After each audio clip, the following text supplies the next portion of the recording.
Permite ver a un hombre que estaba en una paila de esas, volteado boca abajo, su rostro se caía en pedazos y se quedó mirando fijamente al Señor. Y aquel hombre comenzó a clamar, y aquel hombre comenzó a llamar a Jesús y le decía: Señor, ten misericordia, Señor, dame una oportunidad, Señor, sácame de este lugar, Señor. El Señor ni siquiera quiso mirarle, sino que volteó la espalda. Y cuando el Señor volteó la espalda, aquel hombre comenzó a maldecir y a lanzar palabras de maldición contra el Señor. Y ese hombre es John Lennon, integrante del grupo Los Beatles, un grupo satánico, un hombre que se pensó burlar del Señor, un hombre que dijo que el cristianismo desaparecería, un hombre que dijo que Jesucristo sería olvidado. Pero hoy en día este hombre está en el infierno y Jesucristo está vivo y el cristianismo no ha desaparecido. Y comenzamos a caminar por el borde de aquel lugar y las almas nos extendían las manos, clamaban misericordia y le pedían a Jesús que los sacase de allí, pero el Señor ni siquiera les miraba. Y comenzamos a llegar a diferentes secciones y llegamos al lugar más terrible del infierno, al lugar más tormentoso, al núcleo del infierno, donde se concentran los mayores sufrimientos que el hombre jamás haya podido expresar. Y allí estaban nada menos y nada más los que habían conocido la palabra de Dios. Allí habían pastores, allí habían evangelistas, allí habían misioneros, allí habían toda clase de personas que habían sido convertidos, que conocían la Biblia, pero que vivían una vida doble. Allí estaban también los que se habían apartado de Dios y ellos sufrían 1000 veces más que cualquier otra persona y le imploraban al Señor y le clamaban. Pero la palabra de Dios dice en Hebreos capítulo 10 versículo 26, dice la palabra del Señor: porque si pecaremos voluntariamente después de haber recibido el conocimiento de la verdad, ya no queda más sacrificio por los pecados, sino una horrenda expectación de juicio y de hervor de fuego que ha de devorar a los adversarios. Aquellas almas estaban allí porque en la iglesia predicaban,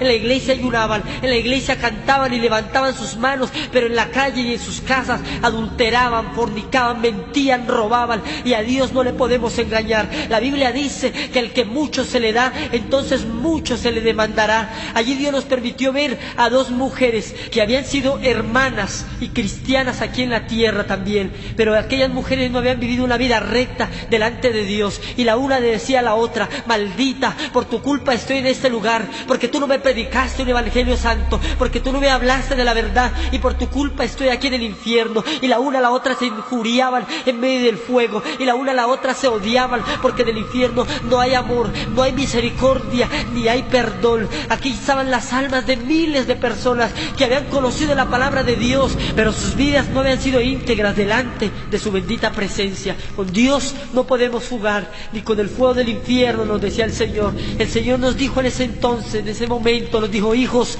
todo el sufrimiento de la tierra unido en uno solo no alcanza a compararse con el que menos sufre aquí en el infierno. Y si eso es el que menos sufre, ¿cómo serán los que más sufren, que fueron los que conocieron su palabra y se desviaron? En ese momento el Señor nos dijo también que con el fuego del infierno no se jugaba, que con el de la tierra se podía jugar, pero con el fuego del infierno no. Y allí empezamos a caminar por diferentes lugares y el Señor nos iba mostrando a muchas personas, y entre aquellas personas vimos que cada una de ellas tenía aproximadamente 6 castigos diferentes. Allí las almas eran atormentadas por demonios y por toda clase de castigos. Uno de esos castigos terribles era su propia conciencia, que les decía: acuérdate cuando te predicaron, acuérdate cuando escuchaste la palabra, acuérdate cuando te hablaron del infierno y tú te reíste. Y su propia conciencia para ellos era un tormento, al igual que los gusanos que recorrían todo su cuerpo, al igual que el fuego consumidor que está alterado en miles y miles de grados de calor.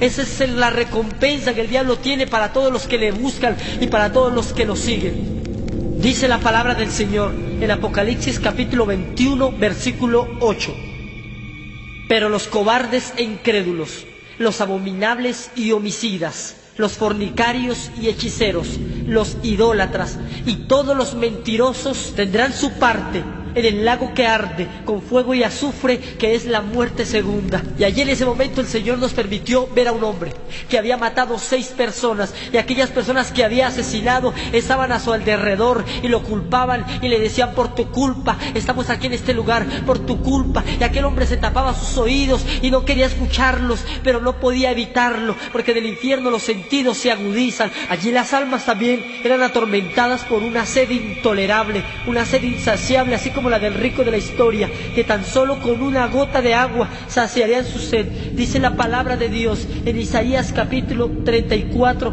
versículo 9. Y sus arroyos se convertirán en brea, y su polvo en azufre, y su tierra en brea ardiente. Allí estas almas estaban en medio del fuego y veían ríos cristalinos en el infierno, y aquellas almas se abalanzaban sobre aquellos ríos, pero aquellos ríos se convertían en fuego, eran espejismos simplemente. Veían árboles con frutas que destilaban agua, y cuando iban a tomarlas se quemaban sus manos y los demonios se burlaban de ellos. De allí Dios nos permitió ir a otro lugar mucho peor que todos los del infierno, y vimos el lago de fuego, y al lado de este lago había otro lago más pequeño, donde habían millones y millones de personas quemándose en aquel lugar, y allí las almas le clamaban y le imploraban y le pedían misericordia a Dios, y le decían: Señor, sácame aunque sea un momento de este lugar, dame la oportunidad de salir. Y el Señor no podía hacer nada porque su juicio está establecido. Y en aquellos millones de personas Dios nos permitió fijar nuestra mirada en un hombre que se quedó sumergido hasta la mitad de su cuerpo, y el Señor nos permitió conocer sus pensamientos, y aquel hombre se llamaba Marcos, y aquel hombre decía con sus pensamientos algo que nos ha asombrado y que nos ha enseñado una lección objetiva de la vida eterna. Y aquel hombre me decía con sus pensamientos: yo daría lo que fuera por ser tú, yo daría lo que fuera por volver a la tierra aunque fuera un minuto, y no me importaría ser el hombre más miserable o más enfermo o más odiado o más pobre de todos los hombres, daría lo que fuera por volver aunque fuese un minuto a la tierra. Y el Señor Jesús, que estaba de mi mano, que conocía los pensamientos, le preguntó y le dijo: Marcos, ¿para qué quisieras volver a la tierra aunque fuera un minuto? Y aquel hombre, con una voz solloza, con una voz tormentosa, le decía: Señor, yo daría lo que fuera por volver a la tierra aunque fuese un minuto, tan solo para arrepentirme y ser salvo. Y cuando el Señor escuchó la voz de aquel hombre y sus palabras, de sus llagas brotó sangre y de sus ojos cayeron lágrimas, y el Señor le dijo: Marcos, es tarde para ti, gusanos serán tu cama y gusanos te cubrirán. Y cuando el Señor le dijo aquella palabra, aquel hombre se sumergió para siempre en aquel lugar. Lamentablemente, todas aquellas almas ya no tienen esperanza, pero tú y yo tenemos la oportunidad de arrepentirnos e ir al cielo con nuestro Señor Jesucristo. Quiero dejarles con mi hermano.